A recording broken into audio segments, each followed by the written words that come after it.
அனைத்து நண்பர்களுக்கும் என்னுடைய மாலை வணக்கத்தை தெரிவித்துக் கொண்டு, கதை எழுதுவது எப்படி என்பதை குறித்து உங்களோடு பேசலாம் என்று இருக்கின்றேன். மற்ற கலைகளெல்லாம் நாம் வாழ்க்கையிலே கற்றுக்கொள்ள வேண்டும். ஒரு சைக்கிள் ஓட்ட வேண்டும் என்று சொன்னால் கற்றுக் கொடுக்க வேண்டும். ஒரு விளையாட்டு விளையாட தெரிய வேண்டும் என்று சொன்னால் யாராவது கற்றுக் கொடுக்க வேண்டும். ஆனால் நமக்கு பிறப்பிலேயே நம்முடைய மரபணுக்களிலே ஒளிந்து கொண்டிருக்கின்ற ஏராளமான செய்திகளில் அடிப்படையான ஒன்று கதை சொல்லுவது என்பது. யுவால் நோவா ஹராரி அவர்களுடைய சாப்பியன்ஸ் புத்தகத்தை பலர் படித்திருப்பீர்கள். உலகமெங்கும் பல கோடி புத்தகங்கள் விற்ற ஒரு புத்தகம். சமீப காலங்களில் ஒரு புத்தகம் இத்தனை மொழிகளில் வந்திருக்குமா, எவ்வளவு கோடி கணக்கில் விற்றிருக்குமா என்று சொன்னால் சாப்பியன்ஸ் புத்தகம் தான் அந்த சாதனையை செய்திருக்கிறது. அதில் இருக்கின்ற தகவல்கள் எதுவும் புதிதல்ல. ஏற்கனவே நாம் அறிந்தவைகளாக இருந்தாலும் கூட அவற்றையெல்லாம் தொகுத்து அவர் சொல்லியிருக்கின்ற அந்த பாங்கு மிக சிறப்பானது. அந்த புத்தகத்தில் அவர் ஒன்று சொல்லுவார், உலகில் மனிதர்கள் மற்ற எல்லா விலங்குகளையும் ஒப்பீடு செய்யும் போது அவர்கள் உணவு சங்கிலியில் 7வது அல்லது 8வது இடத்தில் தான் வருவார்கள். ஒரு சிங்கம் அளவிற்கு பலம் பொருந்தியவர்கள் அல்ல. ஒரு யானையை போன்ற பிரம்மாண்டமாகவும் அதிக பலம் கொண்டவர்கள் அல்ல. ஒரு சிறுத்தையை போல வேகமாக ஓட முடியாது, புலியை போல பாய முடியாது. எத்தனையோ விலங்குகளுக்கும் ஒரு சில பறவைகளுக்கும் இவர்களுக்கெல்லாம் கீழே தான் மனிதன் இருந்தான். அவையெல்லாம் சாப்பிட்டு விட்டு சென்றவைகளைகள் தான் அவன் உணவாக உண்டான் என்பது பரிணாம வளர்ச்சி மனிதனுடைய வரலாற்றை அந்த புத்தகத்தின் வாயிலாக தெரிந்து கொள்கின்றோம். அதில் அவர் சொல்லுகின்ற ஒரு செய்தி தான் இப்போது சொல்ல விரும்புகின்றேன். அந்த சிறப்பான செய்தி என்னவென்று சொன்னால், மனிதர்களை போலவே விலங்குகள், குறிப்பாக சிம்பன்சி 99% அதிகமாக மரபணுக்களை ஒத்து போனாலும் கூட மற்ற எல்லா விலங்குகளையும் விட மனிதன் வெற்றி பெற்றதற்கு மிக முக்கிய காரணமே அவன் கதை சொல்லக்கூடிய அந்த திறமைத்தான் என்று சொல்கிறார். ஒரு செய்தியை சொல்லத்தான் முடியும். அதில் சொல்லுகின்ற உதாரணத்தையே நான் இங்கே சொல்லுகின்றேன். ஒரு சிங்க கூட்டம் வருகிறது என்று சொன்னால் குரங்குகள் தன்னுடைய இனத்திற்கு உடனடியாக அந்த செய்தியை சொல்வதற்காக கூக்குரலிட்டுக் கொண்டே ஓடி வரும். மரத்தின் மீது ஏறும் எல்லா குரங்குகளும் பத்திரமாக சென்று ஒளிந்து கொள்வார்கள், உயிரை காப்பாற்றிக் கொள்ள. இதை எல்லா விலங்குகளும் பொதுவாகவே செய்யக்கூடியவை. ஆனால் மனிதர்கள் மட்டும்தான் செய்திகளை புள்ளிகளாக சொல்லாமல் அந்த புள்ளிகளை எல்லாம் இணைத்து கோலமாக சொல்லக்கூடிய ஒரு ஆற்றலை பெற்றிருந்தான். அவன் அதை மட்டும் கவனிக்கவில்லை.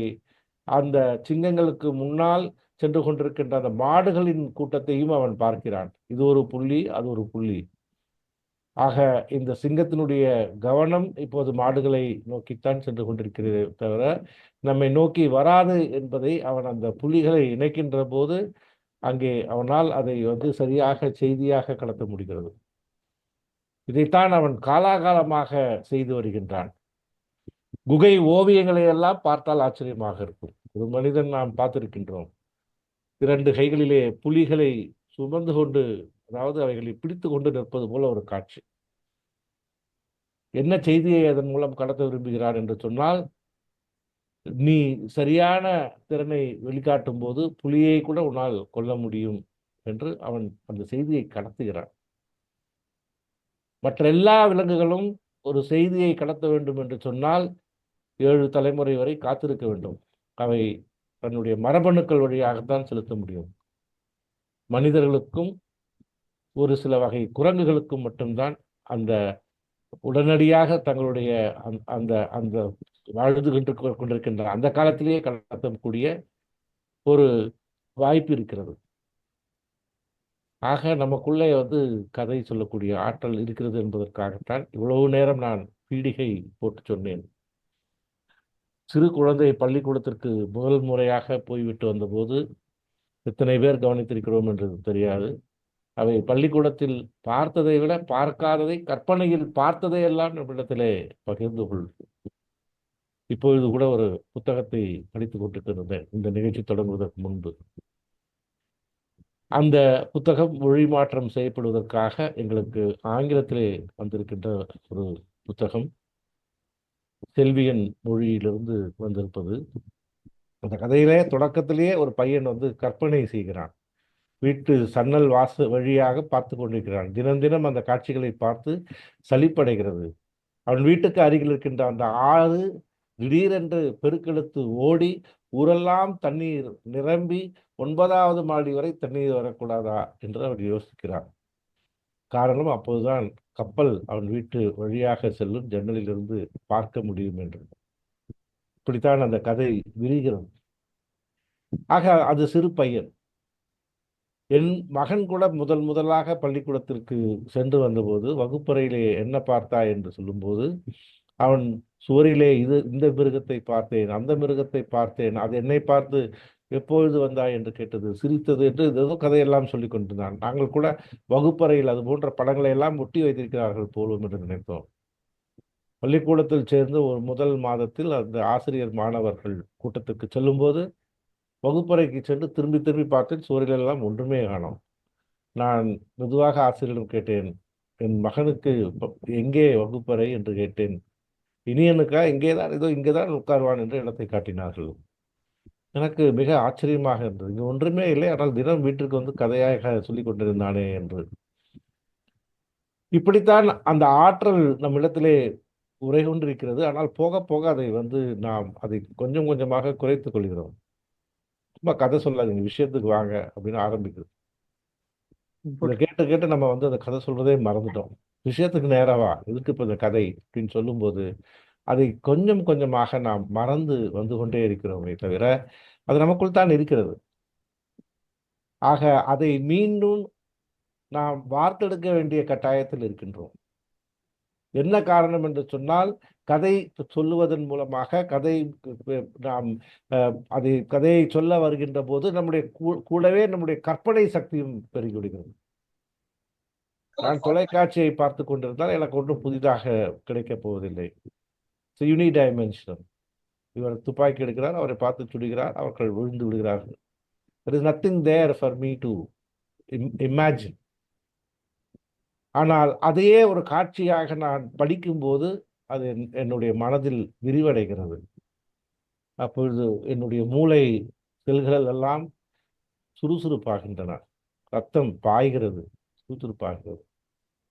ஆக நாம் இன்றைக்கு கதை எழுத வேண்டும் என்று சொல்வது உலகத்திற்காக நான் ஏதோ ரட்சிக்க வந்திருக்கிறேன், கதையை எழுதுகின்றேன், நீங்கள் எல்லாம் படியுங்கள் என்று சொன்னால் திருப்பலை தரும். கதையை எழுதுவது முதலில் எனக்கு ஒரு சிறந்த உடற்பயிற்சி மாதிரி மனப்பயிற்சி என்றே சொல்ல வேண்டும்.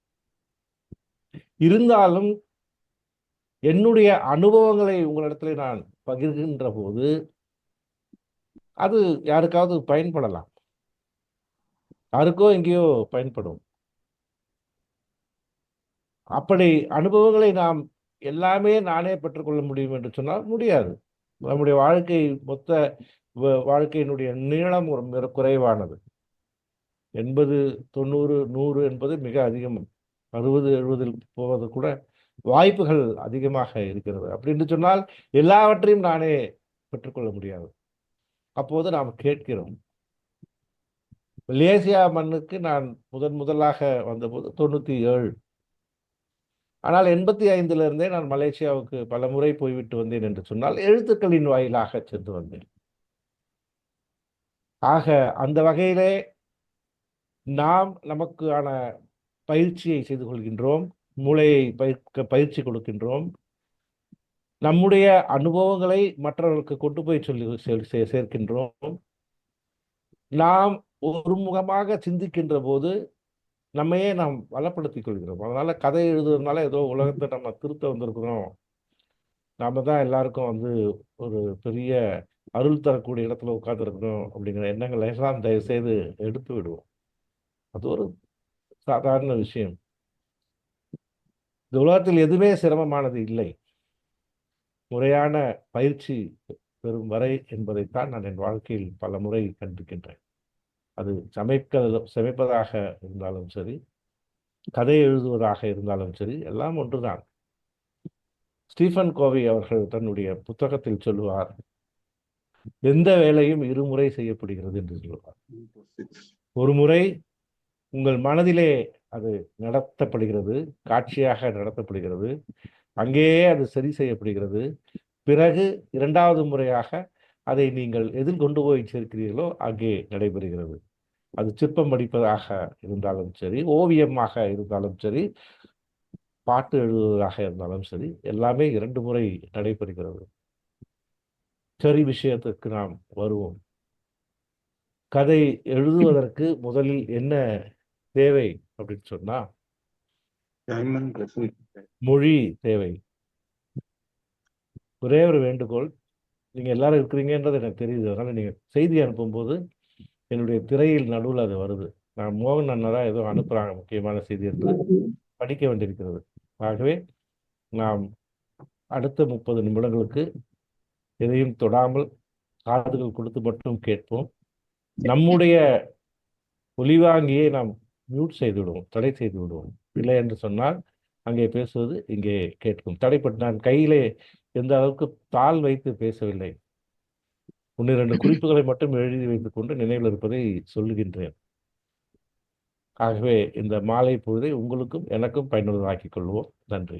இப்போ விஷயத்துக்கு வரும். கதை எழுதுவதற்கு என்ன சார் முதல்ல தேவை என்று சொன்னால், மிக அடிப்படையா உங்களுக்கு எழுத தெரிஞ்சிருக்கணும். எழுத தெரிகிறதுனா என்னங்க சார் அப்படின்னா, ஒரு மொழியை நாம் பேசுகின்றோம், இன்னொன்று எழுதுகின்றோம். எழுதுவது மிக முக்கியம். எழுதவே தெரியாத ஒருவரை கதை எழுத சொல்ல முடியாது. அப்போ நீங்க எழுத தெரிந்திருக்க வேண்டும்.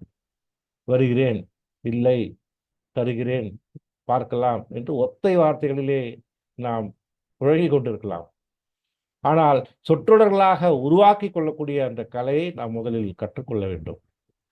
இன்றைக்கு அதற்கு நிறைய வாய்ப்புகள். முன்பெல்லாம் டைரி எழுதுவார்கள். திருமணத்திற்கு முன்னால் நான் ஒரு 17-18 டைரிகள் வைத்திருந்தேன்.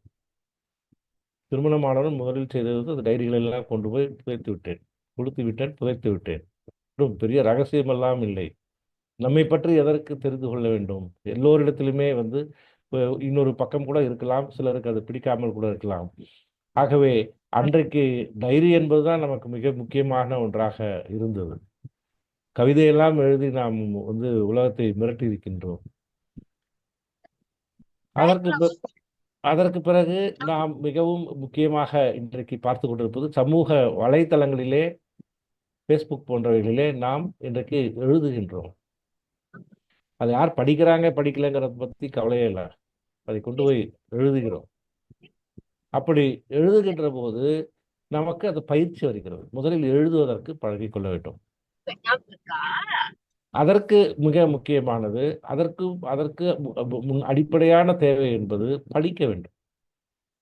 எழுதுவது என்பது சமைப்பதாக இருந்தால், படிப்பது என்பது எழுதுவது என்பது பரிமாறுவது என்றால் இருந்தால், படிப்பது என்பது சமைப்பது போலதான். சமையல் அறையில் நான் ஏதாவது சமைத்திருந்தால் தானே இங்கே மேசையிலே கொண்டு பரிமாற முடியும். வீட்டிலே மேல் தண்ணீர் தொட்டியிலே தண்ணீர் இருந்தால் தானே இங்கே கீழே நான் குழாயை திறந்தால் தண்ணீர் வரும். ஆக அடிப்படைக்கு அடிப்படை என்று சொன்னால் முதலில் படிக்க வேண்டும். அதுக்கு தான் இவ்வளவு சிரமப்பட்டு வருகிறோம். எழுத தெரிந்திருக்க வேண்டும். எழுத வேண்டும் என்பது முக்கியமல்ல, முதலில் படிக்க வேண்டும்.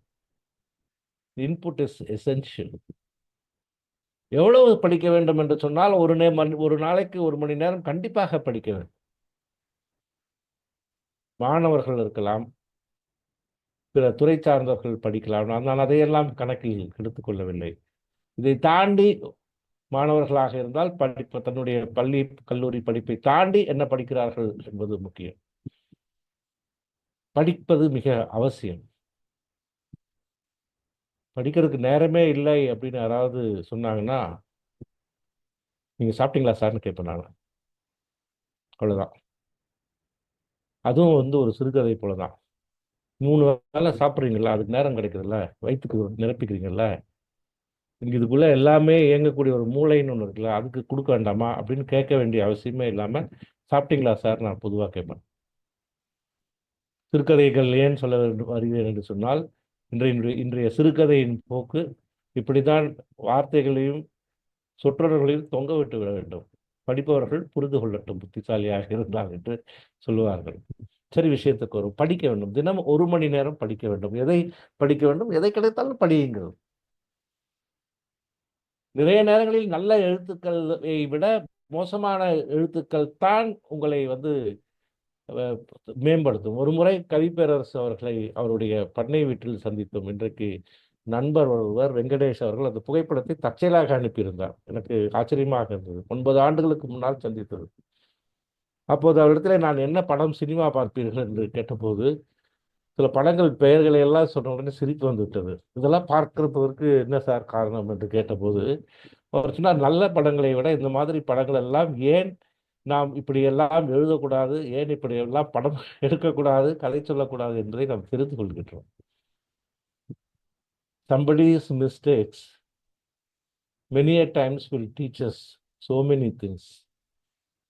நன்றாக எழுதக்கூடியவர்கள், சிறப்பானவர்கள் வந்து பல நேரங்களில் வந்து நமக்கு வந்து நம்முடைய மன உறுதியை கூட தளர செஞ்சிருவாங்க.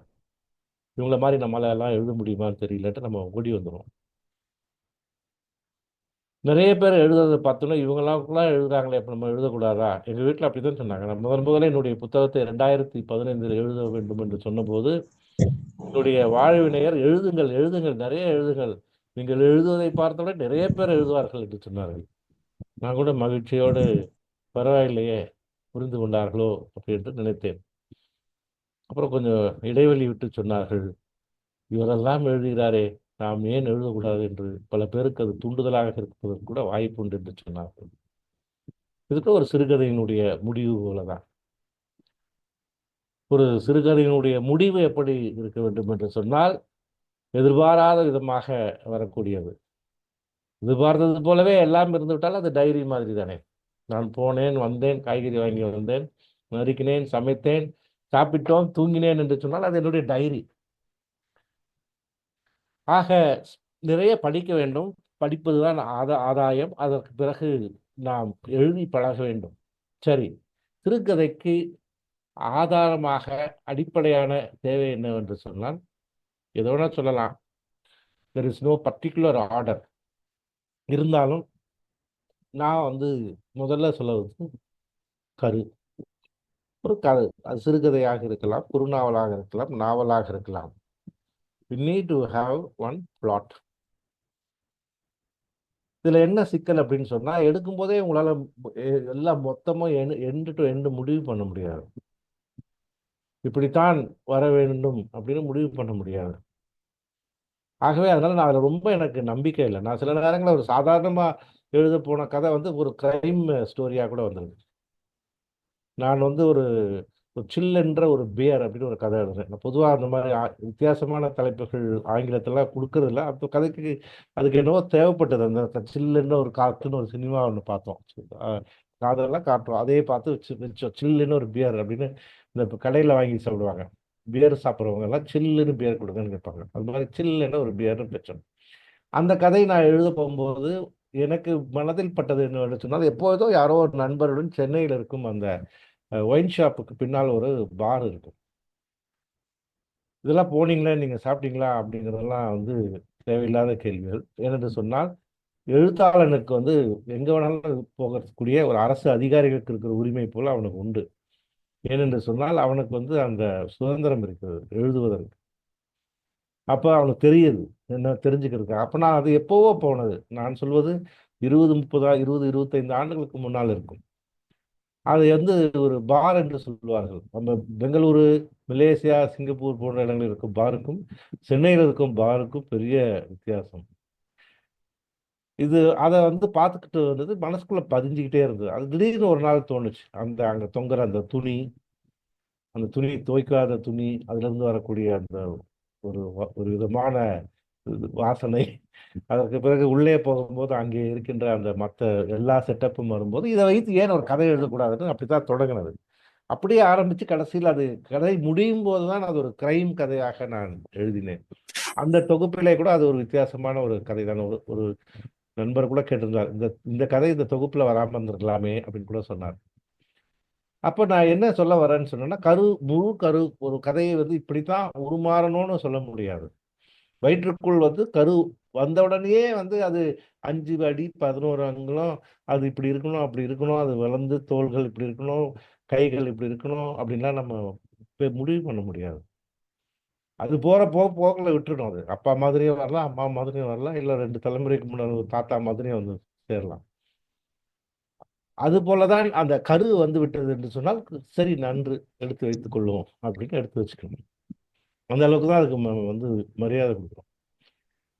அதே மாதிரி இன்னொரு மிக முக்கியமானது, நான் 2மே 2 அதாவது ஒரு கண்கள் போல சொல்லுவேன். கதைக்கு வந்து கரு ஒரு கண்ணுன்னா, கதாபாத்திரங்கள் வந்து இன்னொரு கண்.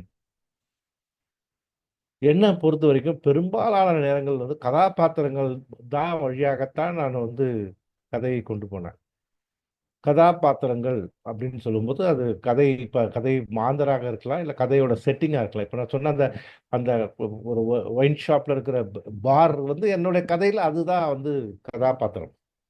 அது ஒரு கதாபாத்திரம். It's called setting. அந்த setting is very, very important. அது ஏதோ ஒண்ணு உங்கள இன்ஸ்பயர் பண்ணும். இந்த 3 விஷயங்கள் தான். கதை கரு, கதாபாத்திரம் இல்லன்னா செட்டிங். இந்த 3 தான் உங்கள வந்து ஒரு கதைக்கு அந்த அப்படி போய் விதை போடக்கூடியது. இதுல இந்த 3மே ஒண்ணா வரும்னு சொல்ல முடியாது. ஏதாவது ஒண்ணு திடீர்னு தோணும். அது எங்க வேணாலும் வரலாம். ஒரு ஒரு டெத்ல கூட உங்களுக்கு அ பார்க்கும்போது வரலாம். இந்த பிணம் வீட்ல வந்து பிணத்தை பார்க்கும்போது கூட வரலாம். சுடுகாட்டுல வரலாம். ட்ரெயின்ல வரலாம். ட்ரெயின்ல தான் நெறைய வரும். ஏன்னா, அ இறப்பு வீடுகள்லாம் போம்போது கூட சில நேரங்கள்ல மனசு இறுக்கமாயிடுது. ஆனா நீங்க ரயில்லலாம் போகும்போது தான் நெறைய கதைகள் ரயில் சம்பந்தமா எனக்கு வரும். ஏன்னா, அப்போ எனக்கு உற்சாகம் வந்துரும். விமானத்துல போகும்போது கூட வராது. இந்த விமானம் வந்து டேக் ஆஃப் ஆயிட்டாலே திரும்ப போய் இறங்குற வரைக்கும் வந்து என்னதான் வந்து உற்சாகம்னா கூட டமால்னு வெடிச்சா என்ன ஆகும்னு யோசிப்பேன். நான் ஒவ்வொரு தடவையும் வந்து தோணும். சரி ஏதோ ஆச்சுன்னா என்ன ஆகும் அப்படின்னு. நம்ம எல்லாம் பாதியில விட்டுட்டு போறோமா அப்படின்னு. அதான் அங்க பெருசா கற்பனைகள் வந்து விரியத் தொடங்குவதில்லை. ஆனா ரயில்ல மட்டும் அது என்னவோ தெரியல. ஏறுனோனே எனக்கு கதை கூடவே வந்துரும். ஒரு தடவை சென்னைக்கு வந்து பெங்களூர்ல இருந்து ரயில்ல புறப்படும்போது ஏறி உட்கார்ந்துருக்கிறேன். அந்த பெட்டியில நான் தான் மட்டும் தான் இருக்கிறேன். அந்த ஏசி பாக்ஸ்க்குள்ள அந்த இதுக்குள்ள. அப்ப கீழ பார்த்தா யாரோ ஒருத்தர் இருக்கிற மாரி இருந்தது. இது என்னடா வம்பு ராத்திரியில இது கூட நம்ம யாரோ ஆள் இருக்கிறானா இல்லையான்னு தெரியல. அப்படியே குனிஞ்சு பார்த்தேன். பார்த்தா ஆள் இருந்தது. சரி ஒண்ணு அவர் இருக்கணும், இல்ல நம்ம இருக்கணும்னு முடிவு பண்ணேன். சரின்னு சொல்லிட்டு நம்ம எந்திரிச்சு போயிருவோம்ன்னு போய் அப்படியே தேடிட்டே வந்தா அங்க ஒரு போலீஸ்காரர் உட்கார்ந்திருந்தாரு. காவலர். அவர்ட்ட சொன்னேன், இந்த மாதிரி என்னோட கம்பார்ட்மெண்ட்ல அந்த இதுக்குள்ள கேபின்குள்ள யாரோ சீட்டு கீழ இருக்காங்க. அப்படின்னோனே அவர் உடனே டக்குனு இன்னொரு போலீஸ கூட்டிட்டு வந்தாரு. 2 பேரும் வந்தாங்க. வந்துட்டு அந்த கீழ வந்து அப்படியே முதல் ஆள் வந்து ஒரு குச்சி வச்சு அந்த ஆள அப்படியே குத்துனாரு. ஒரு அசைவு இல்லன்னா அவரு கன்னடத்துல சொன்னாரு. ஓய்புடுத்து அப்படின்னாரு. அந்த ஓய்புடுத்துங்கிறது வந்து எனக்கு நெறைய நேரங்கள்ல அது வந்து எனக்கு என்னுடைய அந்த வாழ்க்கையில எத்தனையோ வார்த்தைகள் வந்து மறக்க முடியாதது வந்து ஓய்புடுத்து. ஓய்புடுத்துனா போயிடுச்சுன்னு அர்த்தம். அதாவது ஓய்புடுத்துங்கிறது வந்து செத்து போனதுக்குன்னு இல்ல. போயிடுச்சுன்னு அர்த்தம். அது இப்ப கிளம்பி போயிட்டாரு அப்படின்ற அர்த்தம். கன்னடத்துல இருக்க வார்த்தை அது. இல்லையா? ஓய்புடுத்து அப்படின்னுவாரு. ஓய்புடுத்தணும்னு பக்குன்னு ஆயிடுச்சு எனக்கு. சரி இப்ப நம்ம இந்த வேற எங்க படுப்போம் நம்ம? எனக்கு அடுத்த கவலை வந்து நான் 10:30 மணிக்கு உறங்குறவன். காலையில எந்திரிக்கணும்ல. இப்ப நமக்கு எங்க குடுப்பாங்க? வேற சீட் இருக்குமா?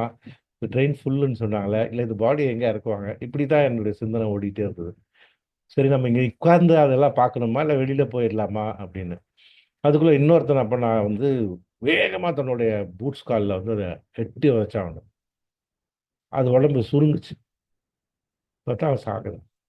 அவன புடிச்சு இழுக்குறாங்க வண்டியில. அவ்வளவுதான்.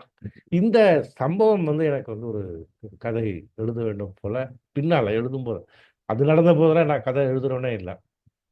ஆனா இந்த சம்பவத்த பதிய வச்சுக்கிட்டேன் மனசுக்குள்ள. பிறகு இப்போ கொஞ்ச நாளைக்கு முன்னால என்னுடைய ஒரு தொகுப்பு இன்னும் வரல. அந்த கதை இதுல வந்தது. உயிர்மெய்யில வந்த ஒரு கதை. தொகுப்புல வரல. உயிர்மெய்யில வந்த ஒரு கதை.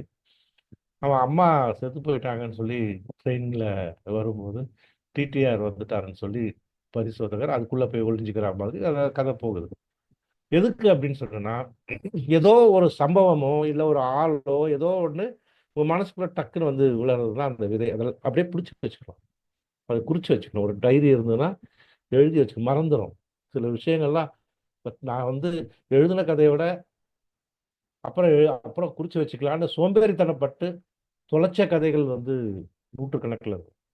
அதுவும் குறிப்பாக ராத்திரி 11 மணிக்கு 12:30 மணிக்கு திடீர்னு விழிப்பு வந்து ஏதோ ஒரு கரு வரும்.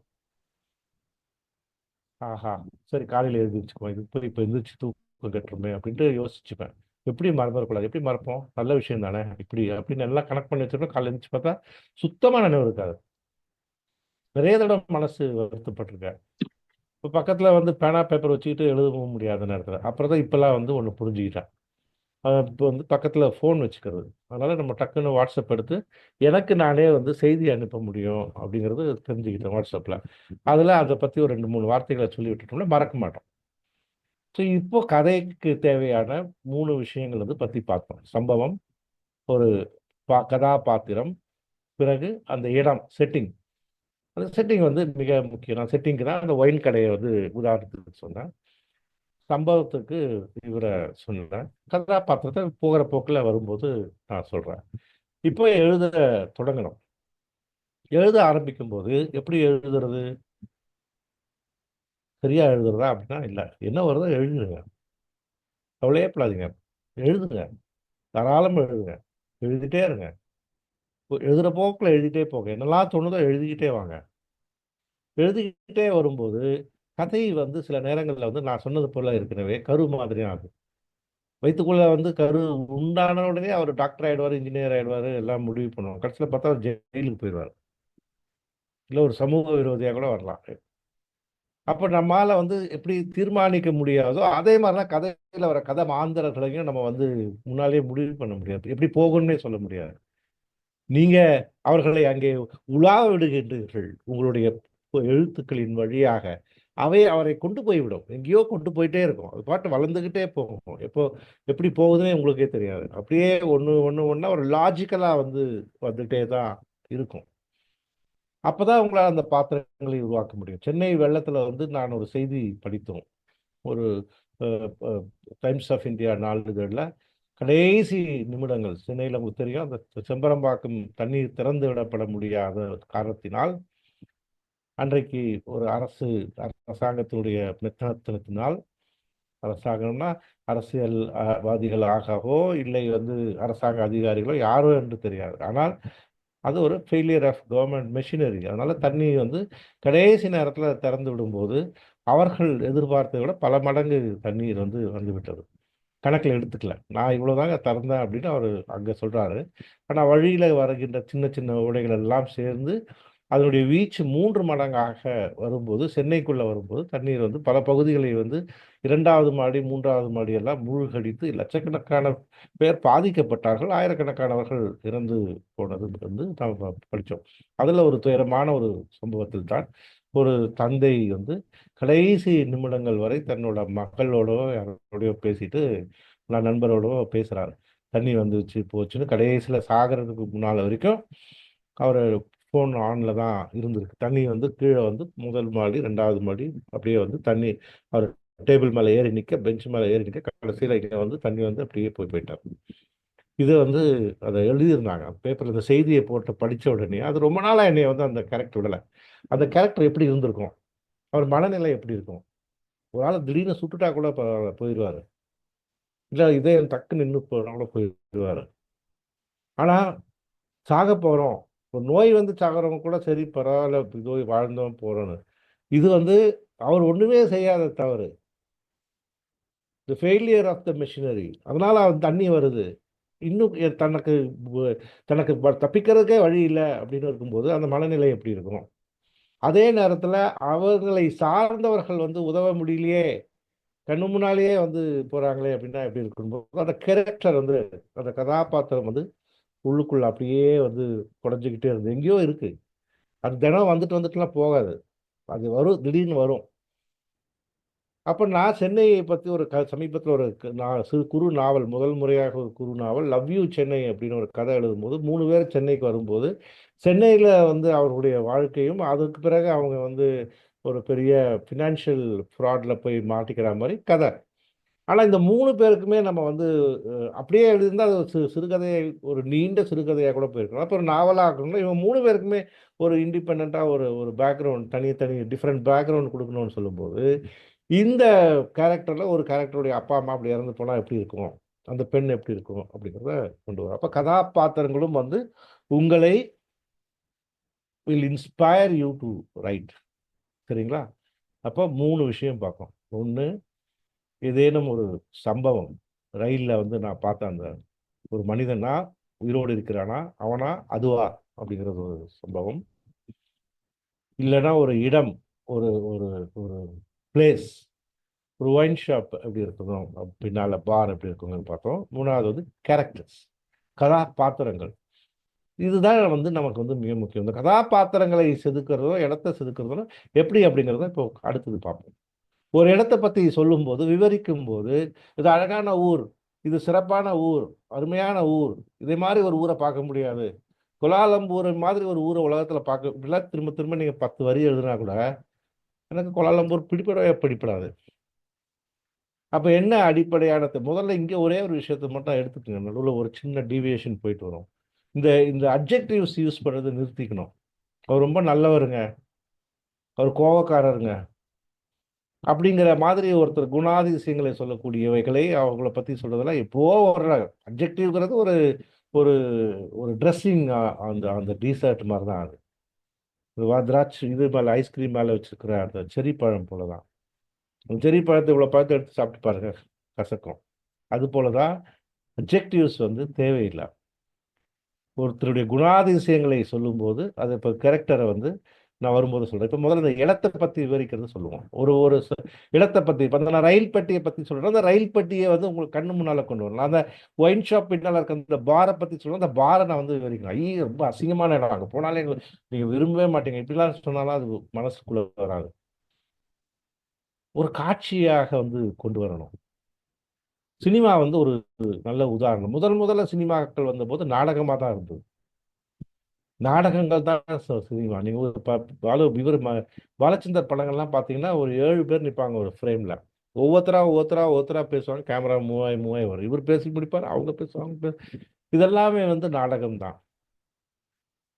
திரை திரைப்படத்தை அந்த திரைக்காட்சியை சிறப்பாக தமிழ் திரையுலகில வந்து பயன்படுத்தினவர் அப்படின்னு சொன்னா, பாரதி ராஜா அவர்கள் தான். அப்படி அப்படி எட்டி அப்படி பார்த்து, அப்படி சிரிக்கிறது. அந்த அந்த காட்சிகளின் வழியாகவே வந்து அவர் நம்மை கொள்ளை கொண்டார். அதான் சினிமாக்குடைய இலக்கணம். அதுக்கு பிறகு நம்ம இப்பலாம் பார்க்குறோம். இப்பலாம் எங்கேயோ போயிட்டாங்க. அப்ப சினிமாங்கிறது காட்சிகளுக்கு தான் இம்பார்ட்டன்ஸ் குடுக்கணும். Not for dialogues. அப்பதான் அந்த சினிமா உங்களால என்ஜாய் பண்ண முடியும். இல்லன்னா ஒளிச்சித்திரம் மாதிரி நம்ம கேட்போம். அப்போ கதை எழுதும்போது, கதைகளின் வழியாக வரும்போது, அதுக்கும் ஒரு இலக்கணம் இருக்கு. அங்கேயும் நீங்க வந்து காட்சிகளை எப்படி விவரிக்கிறீங்கங்கிறது தான் மிக முக்கியம். அந்த காட்சிகளை விவரிக்கும்போது மிக இப்ப வந்து ரொம்ப சின்ன டெக்னிக் தான் அது. ரொம்ப சாதாரண டெக்னிக் தான். நீங்க அடுத்த தடவ ஏதாவது கதை படிச்சீங்கன்னா உங்களுக்கு தெரியும். எப்படி சிலதா அந்த இடம் அப்படியே மனசுல நிக்குதுங்க. அப்படியே நான் போயிட்டு வந்தா மாதிரி இருக்குங்க. வாஷிங்டனில் திருமணம்னு ஒரு கதை வந்து சாவி எழுதினார். அந்த காலத்துல நாங்க படிச்சோம். அந்த கதையினுடைய மிகப்பெரிய சிறப்பு என்னன்னா, அவர் அமெரிக்காக்கே போல. பின்னால போயிட்டு வந்தாரு. அது வேற விஷயம். அந்த கதை எழுதும்போது போகல. ஆனா அந்த கதைகள் வந்து முழுக்க முழுக்க வந்து அந்த தெருக்களையும், வீதிகளையும் வந்து அவரு சுட்டிக்காட்டினாரு. நம்முடைய ரஷ்ய நாவல்களை படித்தவர்கள் எல்லாம் சொன்னார்கள். மாஸ்கோவுக்கோ, லெனின்கிராடுக்கோ போம்போது, எல்லாமே பழக்கமான இடங்கள் என்றார்கள். எனக்கு அதே மாரி தான் அமெரிக்கால போகும்போது, நியூயார்க் நகரத்தில வந்து போகும்போது பல இடங்கள்ல வந்து, அ ஏற்கனவே இந்த இடம்லாம் பரிச்சயமாக இருக்கிறது என்று நினைச்சேன். காரணம் ஹென்ரியுடைய ஆங்கில சிறுகதைகள். அந்த விவரிக்கின்ற அந்த தன்மை. அவன் வந்து உட்கார்றான், மேலருந்து ஒரு இலை வந்து அப்படியே பழுத்த இலை வந்து அப்படியே பறந்து வந்து முதல் இலை வந்து அவன் முகத்து மேல வந்து விழுந்து அனௌன்சிங் தி ஆன்சென்ட் ஆஃப் வின்டர் அப்படின்னு எழுதுவாரு. ஸோ இது போல நீங்கள் கதை இடத்த எழுதும்போது கருத்தில் கொள்ள வேண்டியது வந்து குறிச்சுக்கங்க. எழுதிக்கங்க. முதல்ல வந்து உங்களுடைய உங்களுடைய ஐம்புலன்களுக்கும் ஆல் சென்சஸ் ஷுட் ஃபீல். இப்போ அந்த சாராய கடைக்குள் வந்து பார்க்குள்ள போறான்னு சொன்னான்னா, முதல்ல அவன் கண்ணுக்கு வந்து அந்த அழுக்கு ஸ்க்ரீன் தெரியணும். அதுக்கு வந்து நீங்க எழுதும்போது அந்த எழுத்துல வரணும் அந்த துணி. துணி வந்து எப்பொழுது துவைத்ததே தெரியவில்லை. அருகில் சொல்லும்போது அப்படியே வயிற்றை குமட்டி கொண்டு வரக்கூடிய ஒரு வாசனை. உள்ளே நுழைந்தவுடன் அப்படின்னா அங்க செத்துப்போன மீன்ல தான் வந்து பெரும்பாலும் வறுத்து வச்சிருப்பாங்க. செத்து போடல. அழுகிய மீன்ல இருந்து தான் செஞ்சிருப்பாங்க. அந்த நாத்தமே வந்து ஒரு வித்தியாசமான நாத்தம். அதெல்லாம் நீங்க வந்து உச்சக்கட்ட என்ன சொல்றது? உங்களுடைய உங்களுடைய எவ்வளவு தூரம் நீங்க வித்ஸ்டாண்ட் பண்றீங்க ஸ்ட்ரென்த் அப்படிங்கிறது அது முக்கியம். ஸோ அந்த அத வந்து நீங்க கண்கள் பார்த்தன, காதுகள் அங்க இருந்த இரைச்சல், அங்க போட்ட அந்த பாட்டு, அங்க சிரிக்கிறது, சத்தம், கத்துறது, "ஏய் இத கொண்டா, அத கொண்டா" இந்த குரல்கள். இத வந்து காதுகள் வழியாக பதிவு செய்யணும். கண்கள் வழியாக காட்சி, மூக்கு வழியா நாத்தம். அந்த அந்த அங்க வச்சிருந்த அந்த முட்டைய எடுத்து வாயில வைக்கும்போது அதுல ஒரு ஒரு ருசி இருக்குது. அங்க ஏதோ ஒரு ருசி இருக்கு. அந்த நமுத்து போன மிக்சர் எடுத்து நாக்குல வைக்கும்போது, அந்த மிக்சர் அப்படிங்கிறதோ, அந்த இதுவோ வந்து கிறிஸ்பா இருக்கதான் இருக்கு. ஆனா அந்த இலக்கணத்தை எல்லாம் மீறி அங்க எல்லாம் வந்து சாஃப்ட்டா இருக்கும். நல்லா ஊறி போன மாரி இருக்கும். இதையெல்லாம் நீங்க நாக்குக்கு சொல்லும்போது, அந்த அந்த இடத்த அவன் கை வச்சான் அந்த பலகை மேல. என்றைக்குமே என்னை துடைத்ததே இல்லை என்று சொல்லியது போல கையில் அழுக்கு அப்படின்றதெல்லாம் நீங்க கொண்டு வரும்போது டிஸ்கிரிப்ஷன் உள்ள வரவனுக்கு வந்து அப்படியே வந்து இழுக்குது. அவனும் வந்து அந்த இடத்துக்கு வரான். நானும் அங்க போறேன். படிக்கிறவனும் அந்த இடத்துல போய் உட்கார்றான். அப்போ திஸ் இஸ் வெரி இம்பார்ட்டன்ட். ஒரு ஒரு செட்டிங்க சொல்லும்போது, இது எல்லாமே வந்து கூறுகள். அதுக்காக ஒரேடியா இதெல்லாம் வச்சுக்கிட்டு ரொம்ப ஃபார்முலா டைப்ல இருந்தா போர் அடிச்சுரும். அதெல்லாம் எவ்வளோ ஜுடிஷியஸா யூஸ் பண்ணணுங்கிறதுக்கு நீங்க நெறைய படிச்சிருக்கணும். சிறந்த கதைகள் நான் ஒரு 4 பேர் சொல்றேன். குறிச்சு வச்சுக்கங்க. ஆங்கிலத்தில படிங்க. தமிழ்லலாம் நெறைய எழுத்தாளர்கள் எல்லாம் இருந்தாலும், அவங்க எல்லாருக்குமே வந்து நெறைய நம்ம வந்து பாராட்டுகள் சொன்னா கூட, இவர்களுக்கெல்லாம் அப்பா, தாத்தாக்கள் அவர்கள். அதற்கு முன்னாலே எழுதினவங்க. அதுக்கு பிறகு 50, 60 வருஷம் கழிச்சு தான் நம்ம எழுத வந்தோம். அதனால அவங்களுடைய இன்ஃப்ளூயன்ஸ்லாம் நெறைய பார்க்கலாங்க. யாராவது பிஹெச்டி கூட பண்ணலாம். யாருடைய கதை எங்கேருந்து எப்படி வந்து இன்ஸ்பயர் ஆச்சு அப்படிங்கிறது. அது யாரையும் நம்ம குறைச்சு சொல்ல. எல்லார் மேலயும் உயர்வான மதிப்பு. இருந்தாலும் நான் என்ன சொல்றேன், மூலத்துக்கே போயிருங்க. நான் 4 பேர் தான் சொல்றேன். மீதிலாம் இல்லையான்னா இருக்கிறாங்க. நான் ரொம்ப விரும்பி படிச்சது ஹோஎன்ரி கதைகள். அமெரிக்க எழுத்தாளர் கைடி மாப்பசன், அப்புறம் சாமர்செட் மாம், பிரெஞ்சு எழுத்தாளர்கள், அப்புறம் ஆண்டன் செக்காவ், ரஷ்ய எழுத்தாளர். இந்த 4மே உங்களுக்கு உலகத்துல வந்து ஒரு ஸ்கேப் கொடுத்துரும். அது போக கேத்தரின் மேன்ஸ்ஃபெல்ட் அந்த மாதிரிலாம் நிறைய இருக்காங்க. இப்போ அதெல்லாம் அதெல்லாம் இன்னும் இன்னும் போக போக இந்த 4 பேர் தான் ரொம்ப எளிமையா இருக்கும், ஈஸியா இருக்கும். அந்த ஹோஎன்ரி கதைகள்லாம் கடைசி வருகிறது தான் வந்து அந்த அந்த ஒரு ட்விஸ்ட்ன்னு சொல்லுவாங்கல்ல. நீங்க எதிர்பார்க்காத ஒரு ட்விஸ்ட். என் ஒய்ஃப் சொன்னாங்கன்னு என்னுடைய இணையர். நீங்க எழுதுனா நிறைய பேர் கதை எழுதுவாங்க அப்படின்னு சொன்னாங்க. நான் நினைச்சேன் நம்மளை பத்தி ரொம்ப புயர்வா சொல்ல போகும்போது, இல்ல இல்ல இவங்கெல்லாம் எழுதுறானேன்னு கூட நிறைய பேர் எழுதுவாங்க அப்படின்னு சொன்னாங்கன்னு பாருங்க. அது ட்விஸ்ட். ஸோ இந்த மாதிரி வந்து தெரிஞ்சுக்கிறதுக்கு ஓஎன்ட்ரி கதைகள். இதை முதல்ல படிங்க. ஒவ்வொருத்தரும் தலா 400, 600 கதைகள் எழுதியிருக்காங்க. 1000, 2000 கதைகள் இருக்கு. தேர்ந்த கதைகள் போய் கூகுள் பண்ணி எது பெஸ்ட் ஆஃப் த ஸ்டோரிஸ்ன்னு போட்டு ஆளுக்கு 10 10 கதை எடுத்து படிங்க. அப்ப நீங்க புரிஞ்சுப்பீங்க அவன் எப்படி அந்த டிஸ்கிரிப்ஷனை சொல்றாங்க. எப்படி ஒரு கிளப்ல போய் உட்கார்ந்தா அந்த கிளப் எப்படி இருக்குதுன்னு சொல்றாங்க. அவன் வீட்டை சொல்லும்போது எப்படி இருக்குன்னு சொல்றாங்க. தமிழ்ல படிக்கலாம், புதுமை பித்தன் படிக்கலாம், ஜானகிராமன் படிக்கலாம், நான் பிச்சைமூர்த்தி படிக்கலாம். இவங்க எல்லாமும் அதே மாதிரி கையாண்டு இருப்பாங்க. ஆக அந்த இடத்த வந்து சொல்லணும். அடுத்தது கதாபாத்திரம். கதாபாத்திரத்துடைய குணாதிசயங்களை சொல்லாதீங்க. புலிவண்ணன் வீட்டுக்குள் நுழைந்த போது கோபமாக நுழைந்தார். கோபம்னா கொஞ்சம் கோபம் இல்லை, கடும் கோபமாக நுழைந்தார்னா போடா அப்படின்னு ஆயிரும். வீட்டுக்குள் நுழைந்தார். நுழைந்தவுடன் பையை தூக்கி வீசி எறிந்தார். மனைவி என்னங்க என்று ஓடி வந்தார். ஒரு முறைத்து விட்டு தன்னுடைய அறைக்குள் சென்றார். அப்புறம் படிக்கும்போது புரிஞ்சுப்பாரு கோபமா இருக்கிறாரு அப்படின்னு. அப்போ விவரிங்க. அவங்களுடைய உணர்வுகளை சொல்லாதீங்க. தேவைப்படுற இடத்த சொல்லுங்க. அதுக்காக சொல்லவே கூடாதுன்னு சொல்லல. ஸோ தேவை தேவைப்படுற இடத்துல 1, 2 இடத்துல இங்க தேவைன்னா எடிட் பண்ணும்போது செய்யணும். எடிட்டிங் தான் ரொம்ப ரொம்ப இம்பார்ட்டன்ட். இப்போ கதைகள் வந்து கதாபாத்திரங்களை பற்றி சொல்லும்போது மிக முக்கியமாக கதாபாத்திரங்களுடைய குணாதிசயங்களை நீங்கள் படிக்கிறவங்க புரிஞ்சுக்கிற மாதிரி கொண்டு போயிடுங்க.